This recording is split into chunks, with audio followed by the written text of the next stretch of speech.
हे mister मालिम is here. Fraud drama देख के आप लोग डेफिनेटली डर गए होंगे। बहुत सारे लोग मुझे मैसेजेस करते हैं, पूछते हैं कि नुमान भाई कैसे हम इस तरह के धोखों से बच सकते हैं, क्या वो कंडीशंस हैं जिनको हमें अपने माइंड में रखना चाहिए। तो आज के इस वीडियो के अंदर मैं आप लोगों को कुछ ऐसी टिप्स देने वाला हूँ, कुछ ऐसी सजेशंस जिनको अगर आप फॉलो करते हो तो 99% चांसेस आर के आप लोगों को इस तरह का धोखा एटलीस्ट नहीं होगा जो आपको इस ड्रामे के अंदर दिखाया गया है। खासतौर पर यह भी डिस्कस करने वाला हूँ कि नेक्स्ट एपिसोड में क्या होगा, लेटेस्ट एपिसोड का सबसे इंटरेस्टिंग सीन कौन सा था। इन सभी क्वेश्चंस के आंसर मैं आज के स्टूडियो में करने वाला हूँ। फिर जो नए लोग आए मेरे चैनल पर जल्दी से दबा दें सब्सक्राइब का बटन बना लो, जिससे कहते हैं इंस्टाग्राम में फॉलो @नुमालिम, क्योंकि आपके सभी क्वेश्चन के आंसर मैं वहां पर करने वाला हूँ। वीडियो का जिस लगता है हम स्टार्ट कर सकें बहुत ही सुबह पर रिव्यू, तो चले आगे बढ़ते हैं।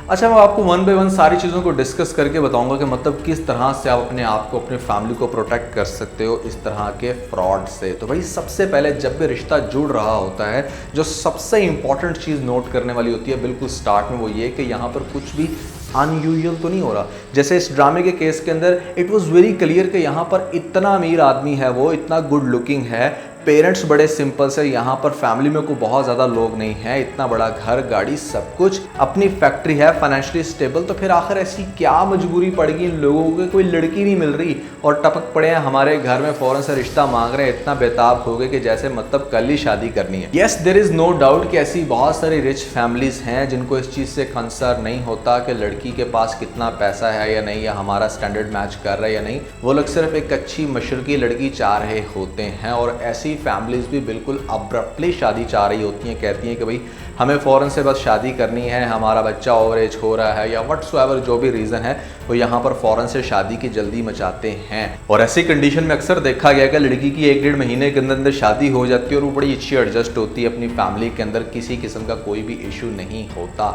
लेकिन वहाँ पर जो अनयूजुअल चीज़ नहीं होती ना, वो ये कि आपको उस फैमिली का ख़ानदान नज़र आएगा, आपको लोग नज़र आएंगे, आपको कुछ 4-5 लोग उस फैमिली के साथ आते जाते नज़र आएंगे। जब आप लोग उनकी तरफ जाओगे तो आपको उनके घर में थोड़ी बहुत रौनक नजर आएगी, एक फैमिली का कल्चर नजर आएगा, जो कि यहां पर 100% मिसिंग था।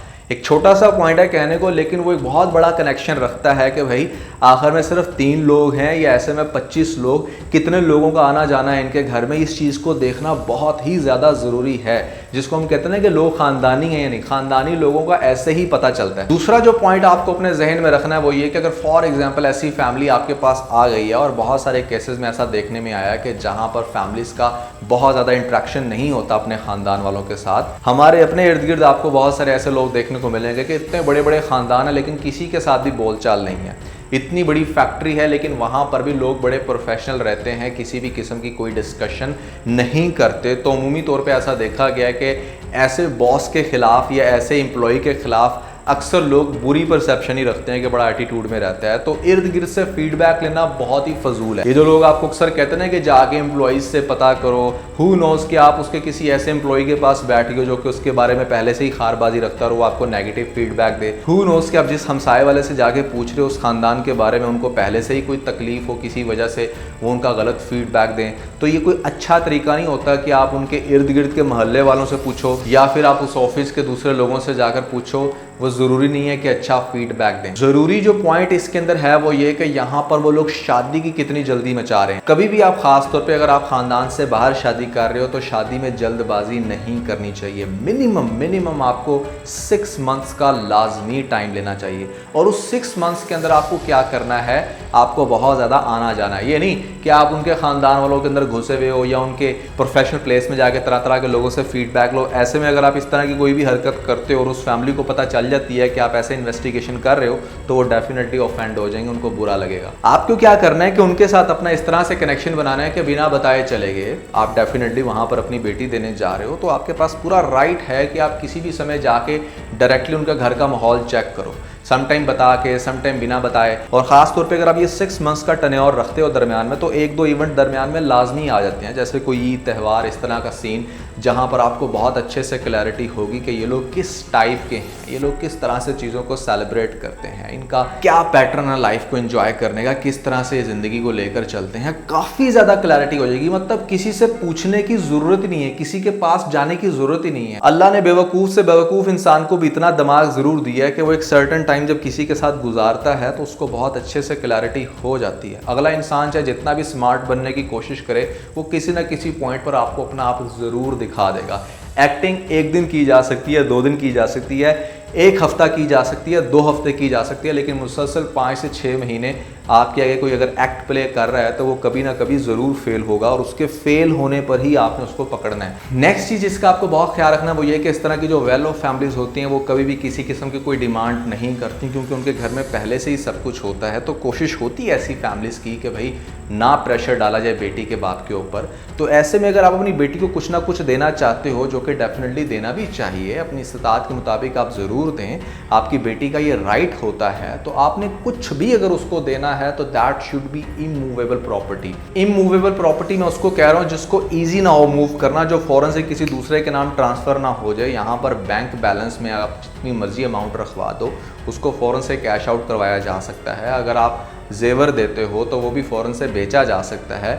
लेकिन अगर आप उसकी जगह अपनी बेटी को कोई प्लॉट दे देते हो, कोई घर दे देते हो और उसके नाम पर रजिस्टर्ड करवाते हो, तो उसको ट्रांसफ़र होने में, वो सारा प्रोसीजर होने में टाइम लगता है। और बेटी को समझाओ कि इसकी ट्रांसफ़र ज़िंदगी में कभी भी तुम कर रही हो अपने शोहर के नाम पे, तो ऐसे में वो आपको ज़रूर इन्फॉर्म करें। फिर आप गाड़ी दे सकते हो अपनी रेंज के हिसाब से। फॉर एग्जांपल अगर आपने अपनी बेटी को 8, 10 या 20 लाख रुपए देना है, तो उस रेंज में जो गाड़ी बनती है वो अपनी बेटी को गाड़ी दे दो। बेशक वो भले शादी के बाद उसका हस्बैंड ही इस्तेमाल करे, लेकिन वो प्रॉपर्टी आपकी बेटी की रहेगी। तो आप कोई भी चीज़ इस तरह की दो कि मतलब यहाँ पर जो आपकी बेटी की प्रॉपर्टी हो और फ्यूचर में उसके काम आ सके। और अगर वो सेल आउट होने जा रही है तो उसका एक थोड़ा सा ववेला मचे, पता चले कि भाई हाँ इस तरह से आपकी बेटी के पास से ये चीज़ जा रही है। कैश का नहीं पता चलता। जहेज़ एक अच्छी ऑप्शन है, वो भी आप दे सकते हो, लेकिन अगेन वही बात है कि मतलब इस तरह के जो लोग होते हैं वो जहेज़ नहीं मांगते। नेक्स्ट मेरी कुछ मजीद प्रो टिप्स हैं जो मैं आपको देना चाहूँगा, वो ये कि कभी भी आप अपनी पढ़ी लिखी बेटी की अनपढ़ इंसान के साथ शादी मत करवाएं। बहुत रेयर केसेस में ऐसा देखा गया है कि जहाँ पर बन जाए, लेकिन मेजॉरिटी केसेस में गर्ल्स ज़्यादा सेंसिटिव हो जाती हैं एजुकेशन हासिल करने के बाद, तो वो किसी भी किस्म की स्टूपिडिटी अपने हस्बैंड की बर्दाश्त नहीं करती। अगर आप बहुत रिच फैमिली से बिलोंग करते हैं, मतलब बेटी वाली साइड से बात कर रहा हूँ कि अगर बेटी बहुत रिच है, आप एक अच्छी फैमिली से बिलोंग करते हैं, आपके पास ठीक ठाक पैसा है, तो गरीब लड़के के अंदर शादी मत करवाएं। जो आइडियल सिनेरियो वो यही है कि जो लड़के का ख़ानदान है वो ज़्यादा पावरफुल हो, ज़्यादा रिच हो, लड़की थोड़ी सी डाउन साइड पर हो, तो वो कम्बिनेशन अच्छा बनता है। क्योंकि नेचुरली ये देखा गया है कि जो लड़कियाँ ज़्यादा रिच फैमिली से बिलोंग करती हैं वो एक किस्म की बड़ाई चाहती हैं अपने हस्बैंड के ऊपर, और वहाँ पर कभी भी उनकी फिर अंडरस्टैंडिंग डेवलप नहीं हो पाती। उसके ना होने की रीज़न ये है कि मर्द जो होता है, जैसे मैं हमेशा कहता हूँ कि डोमिनेट होता है बाय नेचर। अगर वो गरीब भी होगा तो उसकी डोमिनेंस ख़त्म नहीं होने वाली, और ये चीज़ आपकी बेटी को ऑफेंड करेगी। बाकी जो सबसे इंपॉर्टेंट पॉइंट था इस सारे सिनेरियो में वो ये कि थोड़ा सा टाइम लें। अब्रप्टली कोई भी डिसीजन मत लें, टाइम के साथ सारी चीज़ें क्लियर हो जाती हैं, और 99% चांसेस होते हैं कि फिर आप किसी भी किस्म के फ्रॉड में मत आओ। इस ड्रामे को बड़ा इंटरेस्टिंग वे में प्रेजेंट किया जा रहा है। यहाँ पर नाइल का कैरेक्टर मुझे लगता है कि नेक्स्ट एपिसोड में बड़े धड़ल्ले से करने वाला इनकार, यहाँ पर वो शादी नहीं करेगा, उल्टा ये कहेगा कि मतलब ठीक है वो मेरी आशिकी ज़रूर थी, लेकिन मैं बेगैरत नहीं हूँ कि इतना सब कुछ उसके साथ होने के बावजूद मैं अब उसके साथ शादी कर लूँ।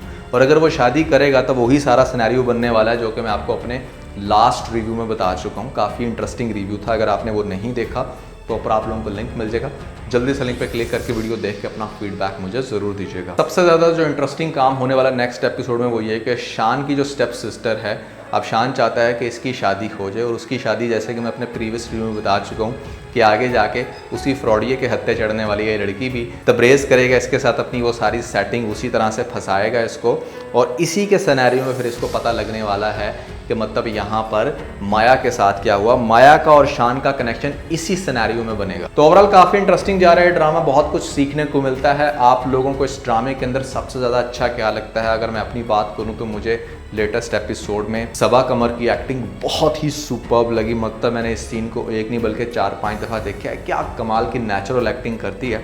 मैंने अक्सर गौर किया है कि इसके जितने भी ड्रामे आते हैं ना, कोई 1-2 सीन ऐसे होते हैं जिसकी वजह से ड्रामा बहुत ज़्यादा फेमस हो जाता है। और इस सीन को भी अगर देखा जाए तो ये सीन काफ़ी अंडररेटेड है, अभी इतना ज़्यादा लोगों ने नहीं देखा, लेकिन अगर फ्यूचर में ये वायरल होता है तो ये ड्रामा बहुत ही ज़्यादा सुपर हिट हो सकता है। तो आज के बस इतना ही। अगर आपको इस वीडियो के अंदर कोई एक पॉइंट अच्छा लगा तो आप इस वीडियो को लाइक जरूर कीजिएगा, अपने दोस्तों के साथ ज़्यादा से ज़्यादा वीडियो को शेयर करने की कोशिश करें, स्पेशली उन दोस्तों के साथ जो पाकिस्तानी ड्रामास के बहुत बड़े फैन हैं।